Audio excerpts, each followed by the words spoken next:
ಭಿನ್ನಮತದ ಬೇಗುದಿ ಕಮಲ ವಿಲವಿಲ Vijayendra versus Yatnal ಬಣ ರಾಜಕೀಯ ಹಿಂದುತ್ವದ ನೆಪ ಅತೃಪ್ತರ ಮೀಟಿಂಗ್ ರೆಬಲ್ಸ್ ರಣತಂತ್ರ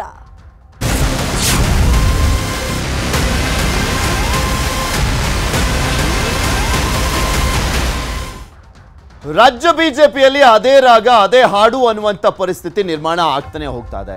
ಅವರ ಒಂದು ಪಕ್ಷದಲ್ಲೇ ಆಂತರಿಕ ಬೇಗುದಿ ಅನ್ನುವಂಥದ್ದು ಸ್ಫೋಟ ಆಗ್ತಾನೆ ಹೋಗ್ತಾ ಇದೆ. ಒಂದು ವಿರೋಧ ಪಕ್ಷ ಆಗಿದ್ದುಕೊಂಡು ಆಡಳಿತ ಪಕ್ಷವನ್ನ ಸಿಕ್ಕಾಕ್ಸುವಂತ ಪ್ರಯತ್ನ ಮಾಡಬೇಕಾಗಿತ್ತು, ಅವರ ವಿರುದ್ಧ ಹೋರಾಟ ಮಾಡಬೇಕಾಗಿತ್ತು. ಆದ್ರೆ ಬಿಜೆಪಿಲಿ ಹೆಂಗಾಗ್ತಾ ಇದೆ ಅಂದ್ರೆ ಅವರವರ ವಿರುದ್ಧನೇ ಬಣ ರಾಜಕೀಯಗಳು ತಾರಕಕ್ಕೇರಿ ಅವರವರ ವಿರುದ್ಧನೇ ಹೋರಾಟ ಮಾಡುವಂತ ಪರಿಸ್ಥಿತಿ ನಿರ್ಮಾಣವಾಗ್ತಾ ಇದೆ. ಎಕ್ಸಾಂಪಲ್ ಸ್ಪಷ್ಟವಾಗಿ ನೋಡ್ತಾನೆ ಇದೀವಿ.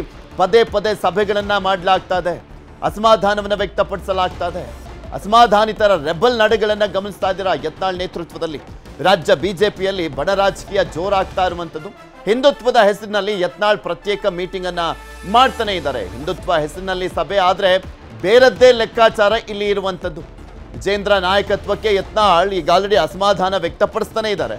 ಅದಿನ್ನೂ ಕೂಡ ಮುಂದುವರೆದಿರುವಂಥದ್ದು. ಅವರ ಗುಂಪು ಕೂಡ ಮತ್ತಷ್ಟು ಸೇರ್ಕೊಳ್ತಾನೆ ಇದ್ದಾರೆ.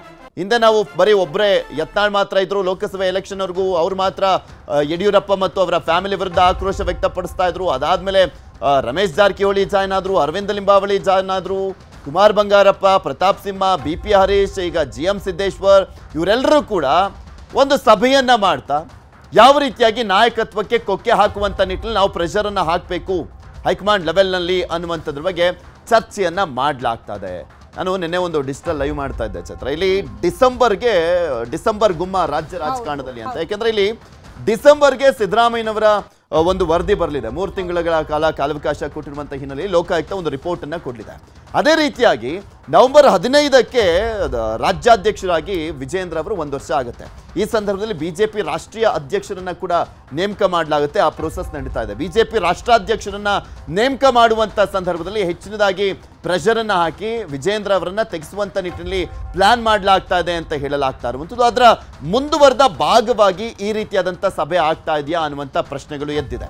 ಯಾಕೆಂದ್ರೆ ಯತ್ನಾಳ್ ತಮ್ಮ ಟೀಮ್ ಅನ್ನ ಮತ್ತಷ್ಟು ಜನರನ್ನ ಸೇರಿಸ್ಕೊಳ್ತಾ ಅಂದ್ರೆ ವಿಜೇಂದ್ರ ಅವರು ಏನು ಅಲ್ಲ, ಲೆಕ್ಕಕ್ಕಿಲ್ಲ, ನಮ್ಮ ಟೀಮೇ ಸ್ಟ್ರಾಂಗ್ ಆಗಿದೆ ನೋಡಿ, ಇಷ್ಟೆಲ್ಲ ಅಸಮಾಧಾನ ಇದೆ, ಇಷ್ಟು ಅಸಮಾಧಾನ ಇರುವಂತ ಸಂದರ್ಭದಲ್ಲಿ ನೀವು ಬದಲಾವಣೆ ಮಾಡಲೇಬೇಕು ಅನ್ನುವಂಥ ಒತ್ತಡವನ್ನ ಹಾಕ್ತಾ ಇದ್ದಾರೆ.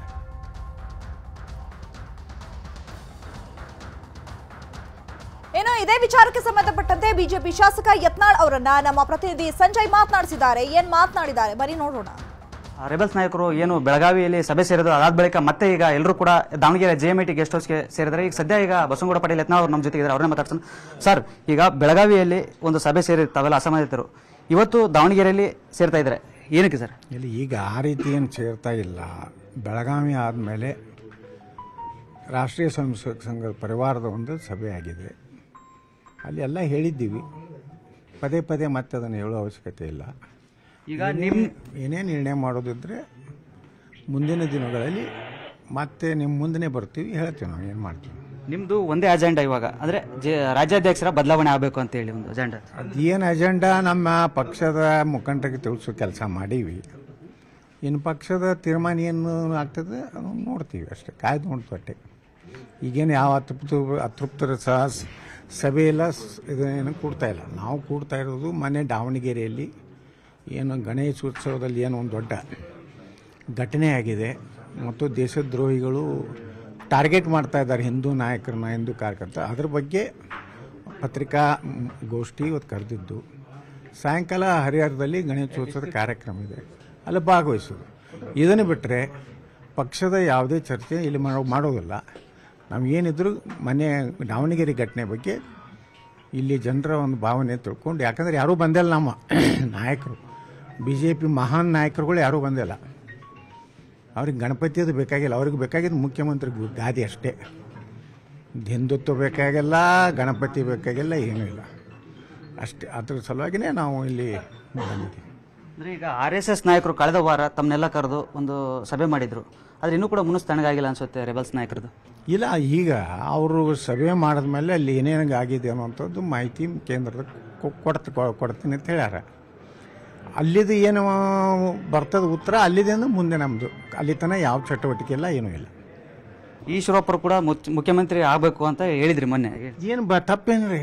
ಎಲ್ಲರಿಗೂ ಆಗ್ಬೇಕು ಅನ್ನೋದು ಇದ್ದೇ ಇರ್ತದೆ. ಯಾರು ಹಣೆ ಬರ್ನಾಗ ಇರ್ತದೆ ಆಗ್ತಾರೆ. ಇದಿಷ್ಟು ಬಸವನಗೌಡ ಪಾಟೀಲ್ ಯತ್ನಾಳ್ ಅವರ ಮಾತು. ಕ್ಯಾಂಪಸ್ ಎಡವಿಲ್ ಜೊತೆ ಸಂಜಯ್ ನ್ಯೂಸ್ 18 ದಾವಣಗೆರೆ.